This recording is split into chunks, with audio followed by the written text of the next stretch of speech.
ನಾನು ಎ.ಎಸ್. ಪದ್ಮನಾಭ ಭಟ್ಟ ಅಂದರೆ ಪದ್ದಣ್ಣ. ನಮ್ಮೆಲ್ಲರೂ ಕೂಡ ಅಣ್ಣ, ದೊಡ್ಡಣ್ಣ. ಶಿಸ್ತಿನ ಶಿವಪ್ಪನಾಯಕನ ಬಿದನೂರೇನಿದೆ ಅಲ್ಲಿ ನಾ ಜನಿಸಿದೆ. ನಮ್ಮ ಸಂಘಟನೆಯ ಹಿರಿಯ ರಾಜಕಾರಣಿ ಯಾರು ಅಂತಂದರೆ ಪದ್ದಣ್ಣ. ಹಿಂದೂ ಧರ್ಮ, ಸಂಸ್ಕೃತಿ, ಆಚಾರ ವಿಚಾರ ಈ ದೇಶದ ಆಧಾರದ ಮೇಲೆ ಬೆಳಿಬೇಕು, ಈ ದೇಶದ ಭವ್ಯತೆಯನ್ನು ಕಾಣಬೇಕು ಅಂತಕ್ಕಂಥ ವಿಚಾರದಲ್ಲೇ ಬಂದಿರತಕ್ಕಂಥವ್ರು. ರಾಜ್ಯಕ್ಕೆ, ದೇಶಕ್ಕೆ ಒಳ್ಳೇದಾಗಲಿ, ಹಿಂದುತ್ವಕ್ಕೆ ಒಳ್ಳೇದಾಗಲಿ ಅಂತೇಳಿ ಇಡೀ ಜೀವನವನ್ನೇ ಮುಡುಪಾಗಿಟ್ಟಂಥ ಒಬ್ಬ ವ್ಯಕ್ತಿ, ಆದರ್ಶ ವ್ಯಕ್ತಿ ಪದ್ದಣ್ಣ. ವಿಚಿತ್ರ ಅಂದರೆ ಬಡವರನ್ನು ಕಂಡ್ರೆ ನನಗೆ ಮೊದಲಿಂದಲೂ ಬಾಲ್ಯದಿಂದಲೂ ಪ್ರೀತಿ, ಅವ್ರ ಬಗ್ಗೆ ಹೋರಾಟ ವಗೈರೆ ಮಾಡೋದ್ರ ಬಗ್ಗೆ ಆಸಕ್ತಿ ಜಾಸ್ತಿ. ಪದ್ದಣ್ಣ ರಾಜಕಾರಣದಲ್ಲಿ ಯಾವ ಮಟ್ಟಕ್ಕೆ ಬೇಕಾದ್ರೂ ಹೋಗ್ಬೋದಾಗಿತ್ತು.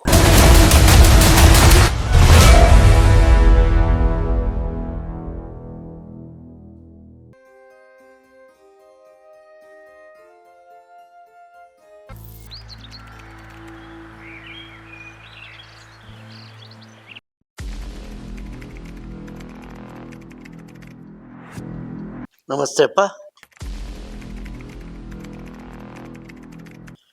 ನಾನು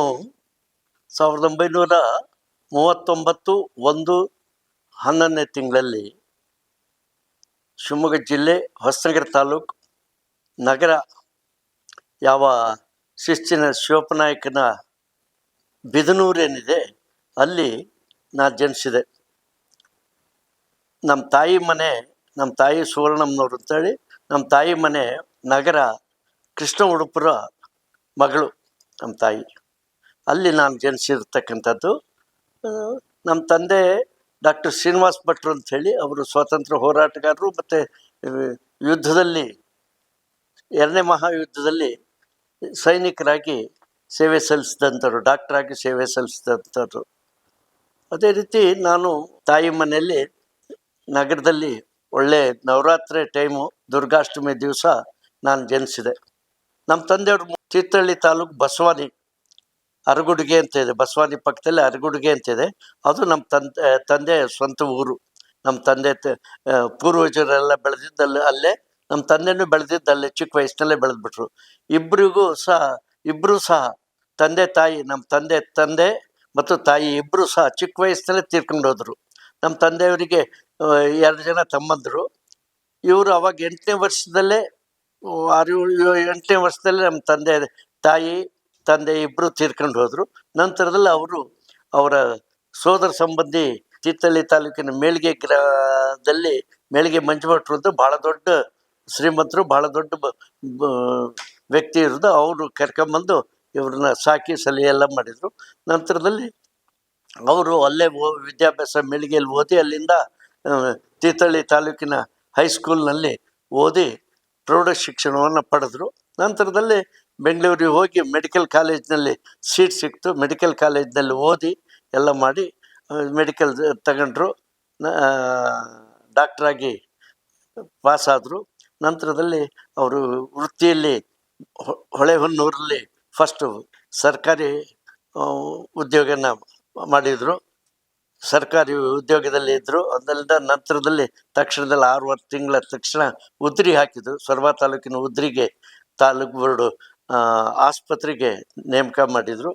ಅಲ್ಲಿ ಸುಮಾರಷ್ಟು ವರ್ಷ ಇದ್ದು ಒಳ್ಳೆ ಹೆಸರು ಎಲ್ಲ ತಗೊಂಡು ಎಲ್ಲ ಮಾಡಿ, ಆ ಸಂದರ್ಭದಲ್ಲಿ ಉದ್ರಿಲಿದ್ದಾವ ನಾನು ನಮ್ಮ ಅಕ್ಕ ಅಲ್ಲೇ ಜನಿಸಿರ್ತಕ್ಕಂಥದ್ದು. ಆ ಸಂದರ್ಭದಲ್ಲೇ ಅಲ್ಲಿ ನಾವು ಚಿಕ್ಕ ವಯಸ್ಸಲ್ಲಿ ನಾವು ಅಲ್ಲಿದ್ದು, ಬಾಲ್ಯದಲ್ಲಿ ಅಲ್ಲೇ ಇದ್ದೆ, ಸಣ್ಣ 1-2 ವಯಸ್ಸಿನಲ್ಲಷ್ಟೇ. ನಂತರದಲ್ಲಿ ನಮ್ಮ ತಂದೆ ಮಿಲ್ಟ್ರಿಗೆ ಹೋದರು, ಸರ್ವೀಸಿಗೆ. ಸೆಕೆಂಡ್ ವರ್ಲ್ಡ್ ವಾರ್ನಲ್ಲಿ ಹೋಗಿ ಅಲ್ಲಿ 4 ವರ್ಷ ಮಿಲ್ಟ್ರಿ ಸರ್ವೀಸ್ನಲ್ಲಿದ್ದರು. ಅಲ್ಲಿಂದ ವಾಪಸ್ ರಿಟರ್ನ್ ಬಂದು ಶಿರಾಳಕೊಪ್ಪದಲ್ಲಿ ಆಸ್ಪತ್ರೆನ ಪ್ರಾರಂಭ ಮಾಡಿದ ಮೇಲೆ ನಮ್ಮನ್ನು ಕರ್ಕೊಂಬಂದು ಶಿರಾಳಕೊಪ್ಪದಲ್ಲಿ ಇದ್ವಿ. ನಮ್ಮ ತಾಯಿ ನಗರದ ಉಡುಪರು ಅಂತಂದರೆ ಅವತ್ತಿನ ಕಾಲದಲ್ಲಿ ಭಾಳ ದೊಡ್ಡ ಶ್ರೀಮಂತರು. ಅವರು ಭಾಳ ದೊಡ್ಡ ಶ್ರೀಮಂತರು, 1000 ಎಕರೆ ಜಮೀನಿತ್ತು ಮತ್ತು ದೊಡ್ಡ ಖಾನ್ದಾನ್ ಅವ್ರದ್ದು. ಅವರ ಮಗಳು ನಮ್ಮ ತಾಯಿ. ಮತ್ತು ಬಹಳ ದೈವಭಕ್ತಿ, ಸಂಗೀತ ಎಲ್ಲ ಚಟುವಟಿಕೆಗಳಲ್ಲೂ ನಮ್ಮ ತಾಯಿ ಇದ್ದವರು ಎಲ್ಲ ಕಸೂತಿ ವಗೈರೆ ಎಲ್ಲದರಲ್ಲಿದ್ದರು. ನಮ್ಮ ತಂದೆ ಆವಾಗ ಯಾರ್ಯಾರೂ ಇಲ್ದಿದ್ದಂಥವ್ರು. ನಿಜವಾಗ್ಲೂ ಆಶ್ಚರ್ಯ ಅಂದರೆ ನಮ್ಮ ತಾಯಿಗೆ ಯಾರು, ನಮ್ಮ ತಂದೆಗೆ ಯಾರು ಹಿಂದೆ ಮುಂದೆ ಇರಲಿಲ್ಲ. ಆದರೆ ನಮ್ಮ ತಾಯಿ ವೈಭವಯುತವಾದಂಥ ಮನೆತನದಲ್ಲಿ ಬೆಳೆದಂಥವ್ರು. ಅವ್ರಿಗೆ ಕೊಟ್ಟು ಮದುವೆ ಮಾಡಿದರು. ನಮ್ಮ ತಂದೆಗೆ ಯಾರ್ಯಾರು ಇರಲಿಲ್ಲ. 2 ಜೋಡು ಚಪ್ರ, 2 ಈ ಚಪ್ರದ ಹಾಕಿದ್ದು ಭಾರಿ ದೊಡ್ಡ ಮದುವೆಯನ್ನು ಮಾಡಿದ್ರು. ವೈಭವಯುತವಾದಂಥ ಮೆರವಣಿಗೆ ಮಾಡಿದ್ರು. ಅವಾಗ ನಮ್ಮ ತಂದೆಗೆ ಏನೇನೂ ಗೊತ್ತಿರಲಿಲ್ಲ. ಆ ಒಂದು ಸಂದರ್ಭದಲ್ಲಿ ಶ್ರೀಮಂತರ ಮನೆ ಮದುವೆಗೆ ಬಂದಿದ್ದಲ್ಲ, ಬಂದವಾಗ ಎಲ್ಲ ಇವರಿಗೆ ಉಡುಗೊರೆ ವಗರೆ ಎಲ್ಲ ಕೊಟ್ಟಿದ್ದು. ಮೆಡಿಕಲ್ ಕಾಲೇಜಿಗೆ ಹೋಗ್ಬೇಕಾದ್ರೆ ನಮ್ಮ ತಂದೆ ಹತ್ರ ಏನೂ ಇಲ್ಲ. ಅವೆಲ್ಲ ಉಡುಗೊರೆನ, ಬೆಳ್ಳಿ ಸಾಮಾನು ಇವನ್ನೆಲ್ಲ ತಂದು ಶಿವಮೊಗ್ಗದಲ್ಲಿ ಅಡವಿಟ್ಟು ಮಾರಾಟ ಮಾಡಿ ಅಲ್ಲಿಂದ ಬೆಂಗಳೂರಿಗೆ ಹೋದರು. ಬೆಂಗಳೂರಿಗೆ ಹೋಗೋದಕ್ಕೂ ಅವ್ರಿಗೇನು ಗೊತ್ತಿಲ್ಲ. ಬೆಂಗಳೂರು ಎಲ್ಲಿದೆ, ಮೆಡಿಕಲ್ ಕಾಲೇಜ್ ಎಲ್ಲಿದೆ ಅಂತಲೂ ಗೊತ್ತಿಲ್ಲ. ಆದರೂ ಸಹ ಧೈರ್ಯವಾಗಿ ಹೋದಂಥವ್ರು. ನಮ್ಮ ತಂದೆ ತಾಯಿ ಇಬ್ಬರೂ ಅಷ್ಟೇ ಭಾಳ ಧೈರ್ಯಸ್ಥರು. ಯಾವುದೇ ಕಾರಣಕ್ಕೂ ಮುಂದಿಟ್ಟು ಹೆಜ್ಜೆನ ಹಿಂದಿಡುವಂಥ ಪ್ರಶ್ನೆನೇ ಇರಲಿಲ್ಲ. ಅದೇ ಭಾವನೆ, ಅದೇ ಒಂದು ಸ್ವಭಾವ ನಮಗೂ ಸಹ ಬಂದಿದೆ ಅಂತಕ್ಕಂಥದ್ದು ಹೇಳ್ಬೋದು.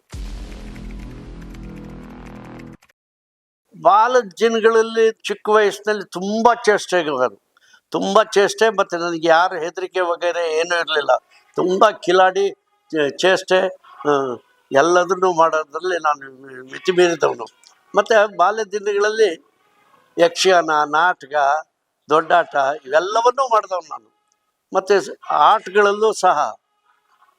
ಆಟಗಳಲ್ಲಿ badminton, volleyball, football, kabaddi, kho ಎಲ್ಲವನ್ನೂ ಆಡಿದಂಥವ್ನು.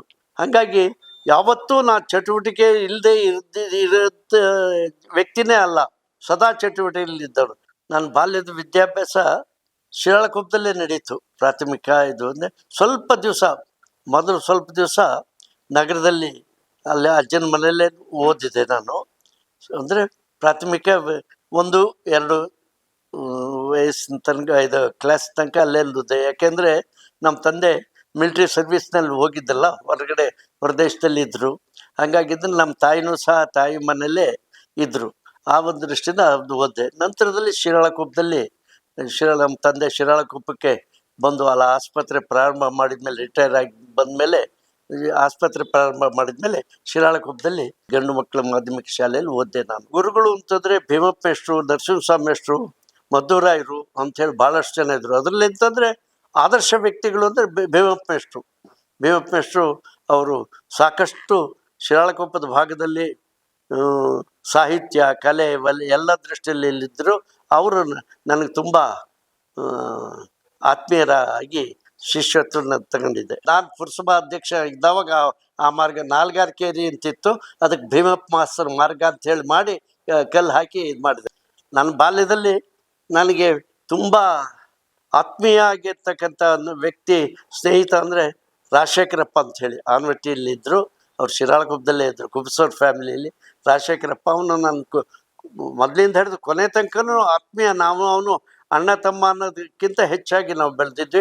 ಒಂದೇ ತಟ್ಟೆಯಲ್ಲಿ ಊಟ ಕೂತು ಸುತ ಮಾಡೋವಂಥ ಮಟ್ಟದಲ್ಲಿ ನಾವು ಆ ರೀತಿ ಇದ್ದಿದ್ದಂಥವ್ರು. ಮುನ್ಸಿಪಲ್ ಹೈಸ್ಕೂಲಲ್ಲೇ ಶಿರಾಳಕೊಪ್ಪದಲ್ಲೇ ಪ್ರೌಢ ಶಿಕ್ಷಣ ಮಾಡಿದೆ. ಪ್ರೌಢ ಶಿಕ್ಷಣದಲ್ಲಿ ಜೋರ್ದಾರಾಗಿ ಎಲ್ಲ ದೃಷ್ಟಿಯಲ್ಲೂ ಬೆಳೆದೆ. ಮತ್ತು SLCನೂ ಫಸ್ಟ್ ಟೈಮೇ ಪಾಸಾದೆ. RSS ನಾಟ ಅಂದರೆ 1948. ನಾನು ಇನ್ನೂ ಚಿಕ್ಕ ವಯಸ್ಸು, 7-8 ವರ್ಷದಲ್ಲಿ ಇದ್ದವಾಗ ಒಬ್ಬ ಗುರುರಾಜ್ ಅನ್ನೋನು ಮಿಡ್ಲ್ ಸ್ಕೂಲ್ ಹೆಡ್ ಮಾಸ್ಟರ್ ಮಗ, ಅವ್ನು ನನ್ನನ್ನು ಶಾಖೆಗೆ, ನಮ್ಮ ಮನೆ ಎದುರುಗಡೆ ಇರ್ತಿದ್ದ, ಅವ್ನು ನಮ್ಮನ್ನು ಶಾಖೆಗೆ ಕರ್ಕೊಂಡು ಹೋದ. ಆವಾಗಿಂದಲೂ ನಮಗೆ ಇದಿತ್ತು, ಏನು ಶಿರಾಳಕೊಪ್ಪದಲ್ಲಿ. ಆವಾಗ ಶಿರಾಳಕೊಪ್ಪದಲ್ಲಿ ಪ್ರಮುಖವಾಗಿ ಇದ್ದಂಥವ್ರು ಅಂತಂದರೆ ಸೋಮಶೇಖರಪ್ಪನವರು ಅಂತ MLA ಆಗಿದ್ದರು, ಹೊಸನಗರ ಕ್ಷೇತ್ರದ ಶಾಸಕರಾಗಿದ್ದರು. ಅವರು ಶಾಖೆಗೆ ಬರ್ತಿದ್ರು. ಆವಾಗ ಮುಖ್ಯ ಶಿಕ್ಷಕರಾಗಿದ್ದರು. ನಂತರದಲ್ಲಿ ಗುರುಸಿಸ್ವಾಮಿಗಳು ಸಹ ಶಾಖೆಗೆ ಬರ್ತಿದ್ರು. ಅವರು ಶಿರಾಳಕೊಪ್ಪದ ಪುರಸಭಾ ಅಧ್ಯಕ್ಷರಾಗಿದ್ದರು, AICC ಮೆಂಬರ್ ಆಗಿದ್ದರು, ಎಲ್ಲ ಆಗಿದ್ದರು. ಅವರೆಲ್ಲ ಬರ್ತಿದ್ರು. ಭಾಳಷ್ಟು ಜನ ಹುಡುಗರುಗಳು ಬರ್ತಿದ್ರು. AT ಚಿದಂಬರಪ್ಪನವರು ಅಂಥೇಳಿ ನಾಮದೇವ್ ಸಿಂಪಿ ಸಮಾಜದ ಒಬ್ಬರು ವ್ಯಕ್ತಿಗಳು, ಅವ್ರು ಮದುವೆ ಆಗಿರಲಿಲ್ಲ. ಅವರು ಶಾಖೆ ಜವಾಬ್ದಾರಿನ ನೋಡ್ಕೊತಿದ್ರು. ನಂತರದಲ್ಲಿ ಅವ್ರು ಸ್ವರ್ಬಕ್ಕೆ ಹೋದರು, ಅಲ್ಲೂ ಶಾಖೆ ಮಾಡಿದರು. ನಂತರದಲ್ಲಿ ಅವರು ತೀರ್ಕೊಂಡು ಹೋದರು. ನಾನು ದೊಡ್ಡವನಾಗಿ ಬಂದು ಶಾಖೆ ತಗೊಳಕ್ಕೆ ಹತ್ತಿದ್ಮೇಲೆ ಚಂದ್ರಮೌಳಿ ಮತ್ತು ಶೇಷಗಿರಿ, ಸುರೇಶ್ ಭಂಡಾರಿ, ಸೂರ್ಣಿಗಿ ಚಂದ್ರು, ಮಂಚಿ ಶ್ರೀಧರ ಎಲ್ಲ ಹೋದರು. ಭಾಳಷ್ಟು ಜನ ಇದ್ದಾರೆ ಶಿರಾಳಕೊಪ್ಪದಲ್ಲಿ. ಸಾಮಾನ್ಯವಾಗಿ ಎಲ್ಲ ಮನೆಗಳಿಂದಲೂ ಶಾಖೆಗೆ ತಗೊಂಡು ಹೋಗಿದ್ದೀನಿ. ಅದ್ರ ಶಾಖೆ ಶಿರಾಳಕೊಪ್ಪದಲ್ಲಿ ಪ್ರಾಥಮ ಮತ್ತು ಪ್ರಾತರ್ ಮತ್ತು ಸಾಯಂ ಎರಡೂ ಶಾಖೆ ತುಂಬ ಚೆನ್ನಾಗಿ ನಡೀತಾ ಇತ್ತು ಆ ಸಂದರ್ಭದಲ್ಲಿ. ಇವತ್ತಿಗೂ ನಾನು ಶಾಖೆ ಹೋಗ್ತೀನಿ. ಪ್ರಭಾತ್ ಶಾಖೆಗೆ ಬೆಳಿಗ್ಗೆ 6:30 7:30 ತನಕ ಶಾಖೆ 1 ಗಂಟೆ ಶಾಖೆ ನಂದು ಅದು ನಿತ್ಯ ಒಂದು ಕರ್ಮ ಅಂಥೇಳಿ ಮಾಡ್ಕೊಂಡು ಹೋಗಿರ್ತಕ್ಕಂಥದ್ದು. ನಾವು ಈ ಒಂದು ವಿಚಾರದಲ್ಲಿ ಹಿಂದೂ ಧರ್ಮ, ಸಂಸ್ಕೃತಿ, ಆಚಾರ, ವಿಚಾರ ಈ ದೇಶದ ಆಧಾರದ ಮೇಲೆ ಬೆಳಿಬೇಕು, ಈ ದೇಶದ ಭವ್ಯತೆಯನ್ನು ಕಾಣಬೇಕು ಅಂತಕ್ಕಂಥ ವಿಚಾರದಲ್ಲೇ ಬಂದಿರತಕ್ಕಂಥವ್ರು. ಸಹ್ಯಾದ್ರಿ ಕಾಲೇಜಲ್ಲಿ, ಶಿವಮೊಗ್ಗದಲ್ಲಿ ಸಹ್ಯಾದ್ರಿ ಕಾಲೇಜಲ್ಲಿ ಓದಿದ್ದು. ಕಾಲೇಜ್ ಸೆಕ್ರೆಟರಿ ಆಗಿದ್ದೆ. ಅವಾಗಲೂ ಸಹ ಹೋರಾಟ ಮಾಡ್ತಾ ಕಾಲೇಜ್ ವಿದ್ಯಾರ್ಥಿಗಳಿಗೆ ಅನುಕೂಲ ಮಾಡೋ ದೃಷ್ಟಿಯಿಂದ ಹೋರಾಟ ಮಾಡ್ಕೊತಾನೆ ಇದ್ದೆ. ಹಾಗಾಗಿದ್ದರೆ ಕಾಲೇಜಲ್ಲಿ ಫೇಲ್ ಆದೆ ನಾನು. ಮತ್ತು ನಾನು ತುಂಬ ಚೆನ್ನಾಗಿ ಭಾಳ ಬುದ್ಧಿವಂತ ಇದ್ದೆ. ಆದರೆ ಈ ಎಲ್ಲ ಚಟುವಟಿಕೆ ಸೆಕ್ರೆಟ್ರಿ ಆದಮೇಲೆ ಎಲ್ಲ ಚಟುವಟಿಕೆ ಹೋಗಿ ಹಾಗಾಗಿ ನಾನು ಫೇಲ್ ಆದೆ. ಮತ್ತೆ ಕಟ್ಟೋಣ ಅಂತ ಮತ್ತೆ ಕಟ್ಟಿದೆ, ಮತ್ತೆ ಪಾಸ್ ಮಾಡೋಕ್ಕಾಗಲೇ ಇಲ್ಲ. ಕಾಲೇಜಿಗೆ ಹೋದವಾಗ ಕಾಲೇಜಲ್ಲೂ ಹೋರಾಟನೇ ಆಗ್ತಾ ಬಂತು. ಮತ್ತು ಆವಾಗಲೂ RSS ದೃಷ್ಟಿಯಲ್ಲೇ ಇದ್ದೆ. RSS ದೇಶ, ಧರ್ಮ, ಸಮಾಜ, ಅನ್ಯಾಯನ ಎದುರಿಸುವಂಥದ್ದು ಮೊದಲಿಂದನೂ ನನಗಿತ್ತು. ಎಲ್ಲ ಅನ್ಯಾಯ ಆಗುತ್ತೆ, ಬಡವರಿಗೆ ಅನ್ಯಾಯ ಆಗುತ್ತೆ. ವಿಶೇಷ ಅಂದರೆ ಅದೊಂದು, ನಾನು ಬಡತನವನ್ನು ನಾನು ಯಾವತ್ತೂ ಅನುಭವಿಸಿಲ್ಲ. ನಮ್ಮ ತಂದೆ ತಾಯಿ ನನ್ನನ್ನು ಭಾಳ ಸುಖವಾಗಿಟ್ಟಿದ್ರು. ಆದರೆ ವಿಚಿತ್ರ ಅಂದರೆ ಬಡವರನ್ನು ಕಂಡ್ರೆ ನನಗೆ ಮೊದಲಿಂದನೂ ಬಾಲ್ಯದಿಂದನೂ ಪ್ರೀತಿ, ಅವ್ರ ಬಗ್ಗೆ ಹೋರಾಟ ವಗೇರೆ ಮಾಡೋದ್ರ ಬಗ್ಗೆ ಆಸಕ್ತಿ ಜಾಸ್ತಿ. AS ಪದ್ಮನಾಭ ಭಟ್ಟ ಅಂದರೆ ಪದ್ದಣ್ಣ, ನಮ್ಮೆಲ್ಲರೂ ಕೂಡ ಅಣ್ಣ, ದೊಡ್ಡ ಅಣ್ಣ. ಶಿವಮೊಗ್ಗ ಜಿಲ್ಲೆನಲ್ಲಿರೋಂಥ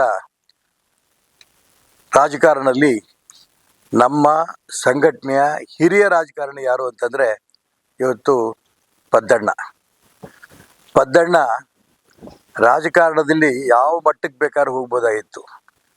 ಆದರೆ ಯಾವುದೇ ಒಂದು ಸ್ಥಾನಮಾನವನ್ನು ಅಪೇಕ್ಷೆ ಪಡೆದೇನೆ ಪಕ್ಷದ ಸಂಘಟನೆ ಮುಖಾಂತರ ರಾಜ್ಯಕ್ಕೆ, ದೇಶಕ್ಕೆ ಒಳ್ಳೆಯದಾಗಲಿ, ಹಿಂದುತ್ವಕ್ಕೆ ಒಳ್ಳೆಯದಾಗಲಿ ಅಂತೇಳಿ ಇಡೀ ಜೀವನವನ್ನೇ ಮುಡುಪಾಗಿಟ್ಟಂಥ ಒಬ್ಬ ವ್ಯಕ್ತಿ, ಆದರ್ಶ ವ್ಯಕ್ತಿ ಪದ್ದಣ್ಣ. ಮಾನ್ಯ ಯಡಿಯೂರಪ್ಪನವರು ಇವತ್ತು ರಾಜ್ಯದಲ್ಲಿ ಮುಖ್ಯಮಂತ್ರಿಗಳಾಗಿರ್ಬೋದು. ಆದರೆ ಮುಖ್ಯಮಂತ್ರಿಗಳಾಗೋದಕ್ಕೆ ಪ್ರಮುಖ ಕಾರಣ ಪದ್ದಣ್ಣ ಒಬ್ಬ ವ್ಯಕ್ತಿ, ಅವರೂ ಕೂಡ ಕಾರಣ ಅಂತ ಹೇಳಿದ್ರೆ ತಪ್ಪಾಗಲಿಕ್ಕಿಲ್ಲ. ಅನೇಕ ವ್ಯಕ್ತಿಗಳಿಗೆ ರಾಜ್ಯದಲ್ಲಿ, ವಿಶೇಷವಾಗಿ ಶಿಕಾರಿಪುರದಲ್ಲಿ, ಶಿವಮೊಗ್ಗ ಜಿಲ್ಲೆಯಲ್ಲಿ ಹಿಂದುತ್ವದ ಮುಖಾಂತರ ಹೋರಾಟವನ್ನು ಕಲಿಸ್ಕೊಟ್ಟಂಥ ವ್ಯಕ್ತಿ ಪದ್ದಣ್ಣ. ಆ ರೈತರ ಪರವಾಗಿರೋಂಥ ಹೋರಾಟ ಇರ್ಬೋದು, ಶಿಕಾರಿಪುರದಲ್ಲಿ ಬಗರ್ಕುಂಬ ಸಾಗುವಳಿ ಹೋರಾಟ ಇರ್ಬೋದು, ಎಲ್ಲ ಹೋರಾಟಗಳಿಗೂ ಕೂಡ ಪದ್ದಣ್ಣ ಮುಂಚೂಣಿಯಲ್ಲಿ ನಿಲ್ತಾಯಿದ್ರು. ಪ್ರತಿ ಅಂಶವನ್ನು ಕೂಡ ಯಡಿಯೂರಪ್ಪನವ್ರ ಜೊತೆ ಕೂತು ಚರ್ಚೆ ಮಾಡಿ ಶಿಕಾರಿಪುರದಲ್ಲಿ ಸಂಘಟನೆ ಬೆಳೆಸ್ತಾ ಯಡಿಯೂರಪ್ಪನವರು ಬೆಳೆಯೋದಕ್ಕೆ ಒಬ್ಬ ಮೂಲ ವ್ಯಕ್ತಿ ಯಾರು ಅಂತಂದರೆ ಪದ್ದಣ್ಣ ಅನ್ನೋದನ್ನು ಹೆಮ್ಮೆಯಿಂದ ನಾನು ಹೇಳೋಕ್ಕೆ ಇಷ್ಟಪಡ್ತೇನೆ.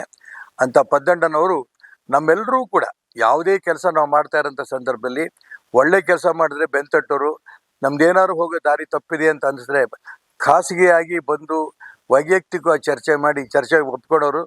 ನಮ್ಮ ಸರಿ ಇದ್ದರೆ ಸರಿ ಅಂತ ಒಪ್ಕೊಂಡು ಹೋಗೋರು, ಸರಿ ಇಲ್ಲ ಅಂತಂದರೆ ಸರಿ ಇಲ್ಲ ಅಂತ ಹೋಗ್ತಿದ್ರು. ಈ ರೀತಿ ತುಂಬ ನಿಷ್ಠೂರವಾದಿ ಅಂತ ಹೇಳೋಕ್ಕೆ ಪದ್ದಣ್ಣನೊಬ್ಬರು ಸಾಕ್ಷಿ ಅನ್ನೋದ್ರಲ್ಲಿ ಯಾವನ ಮನ ಇಲ್ಲ.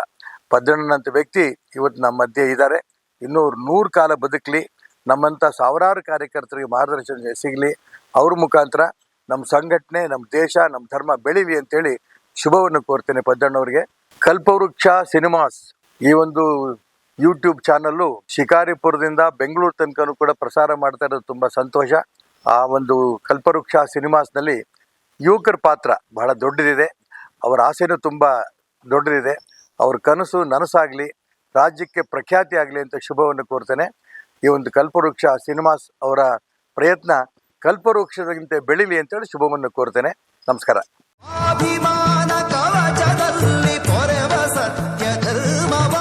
ಪದ್ದಣ್ಣ ಅಂದರೆ ಸಾಮಾನ್ಯ ಜನರ ಜೊತೆಗೆ ಬೆರಿತಾ ಇದ್ದವರು. ಅನ್ಯಾಯ, ಭ್ರಷ್ಟತೆ ಇದ್ರ ಬಗ್ಗೆ ಬಹಳ ವಿರೋಧ ಇತ್ತು. ಪ್ರಾಮಾಣಿಕತೆ ಬಗ್ಗೆ ಯಾವತ್ತೂ ಗೌರವ ಕೊಟ್ಕೊಂತ ಬಂದಿದೆ. ಯಡಿಯೂರಪ್ಪನವ್ರ ಎಲ್ಲ ಹೋರಾಟಗಳಲ್ಲಿ ಬಲಗೈ ಬಂಟರಾಗಿ ನಿಂತವನು ಪದ್ದಣ್ಣ. ತನಗೇನಾದ್ರು ಬೇಕು, ತನಗೇನಾದ್ರು ಕೊಡಿಸ್ಕೊಡಿ, ತನಗೇನಾದ್ರು ಮಾಡಿಸ್ಕೊಡಿ ಅಂತಕ್ಕಂಥ ಮಾತು ಎಂದೂ ಪದ್ದಣ್ಣನ ಬಾಯಲ್ಲಿ ಬರಲಿಲ್ಲ.